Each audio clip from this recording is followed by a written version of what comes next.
दोन तरुण मुली आणि वडील. आई त्यांची आजारपणामुळे त्यांना लवकरच सोडून गेली. त्यामुळं वडिलांना आलेलं टेन्शन. वडिलांना नेहमी वाटायचं 2 मुली आणि मी घरात कसं राहणार.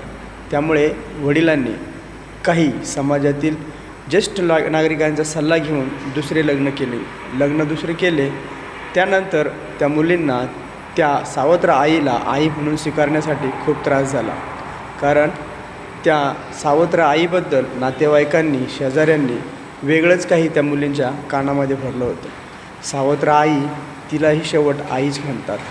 ती खूप त्यांना जीव लावत होती, परंतु त्या मुलींनी त्या आईला कधीच स्वीकारले नाही. त्या मुली छोट्या नव्हत्या, मोठ्या होत्या, परंतु वडिलांचंही त्या ठिकाणी चुकलं नाही. 2 मोठ्या मुली आणि वडील घरात कसे राहणार या गोष्टीचा विचार ते नेहमी करत होते. त्यामुळे त्यांनी दुसरं लग्न करण्याचा निर्णय घेतला. लग्नही झाले, चांगला संसार चालू होता आणि ती सावत्र आई, त्या मुली तिला स्वीकारत नव्हत्या. ती सहन करत होती. परंतु वेळ अशी आली मित्रांनो, ज्या 6 मुली होत्या त्यापैकी एक मुलगी अशी काही भयानक आजारी पडली की तिला पूर्णपणे रक्त कमी पडलं आणि तिचा MCचाही प्रॉब्लेम खूप मोठा झाला. अशा काळामध्ये त्या सावत्र आईने त्या मुलीला इतकं काही सांभाळलं, सख्ख्या मुलीपेक्षाही जास्त.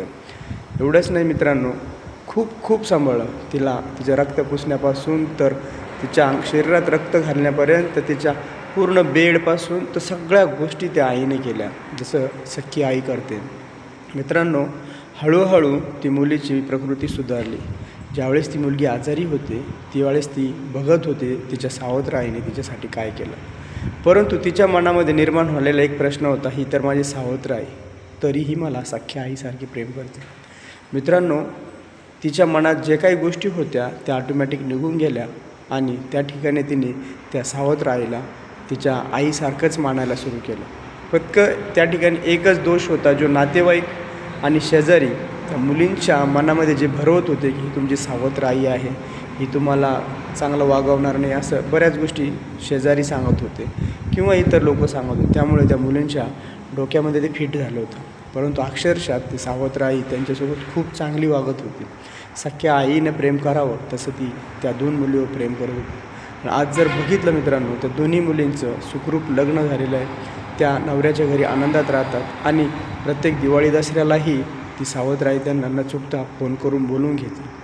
काही ठिकाणी अपवादास्पद सख्ख्या आई देखील मुलींना प्रेम करत नाहीत किंवा मग स्वतःच्या लेकराला सोडून निघून जातात, परंतु ही सावत्र आहे. मित्रांनो, वडिलांचा निर्णय त्या ठिकाणी योग्य राहिला. कारण वडील आणि 2 तरुण मुली एका कुटुंबात आईशिवाय राहू शकत नाही. समाजाचा बघण्याचा दृष्टिकोन खूप वाईट आहे मित्रांनो. समाजाला नातं समजत नाही, पण समाजाला बोलायचं बरोबर समजतं. त्यामुळे वडिलांचा हा निर्णय चांगला राहिला. सुरुवातीच्या काळामध्ये त्यांना खूप त्रास झाला, त्या मुलींना तिला आई म्हणून स्वीकारण्यासाठी आणि त्या आईला त्या मुलींना सांभाळण्यासाठी. वाद नेहमी व्हायचे. थोडी पैशाची कमतरता असायची, त्यामुळं ताणतणाव आणि कुरकुर होतच होती. परंतु दोघं नवरा बायको खूप समजदार होते, त्यामुळे ते दोघं त्या मुलींना समजूनच घेत होते. असं करत हळूहळू संसार सुखाचा झाला आणि खूप चांगला झाला. मित्रांनो, आज रोजी जर बघितलं तर दोन्ही मुली सुखात आहेत आणि त्यांची सावत्र आई त्यांना सख्ख्या लेकीप्रमाणे जीव लावते आणि त्यांची डिलिव्हरी देखील त्याच सावत्र आईने केली मित्रांनो. आणि ही कहाणी जी आहे ती सत्य कहाणी आहे. ही काय लबाडी नाही किंवा काय नाही. ही कहाणी माझ्या खूप जवळच्या व्यक्तीची कहाणी आहे मित्रांनो. आणि ही शेअर करण्यासाठी त्याच व्यक्तीने मला फोर्स केलेलं.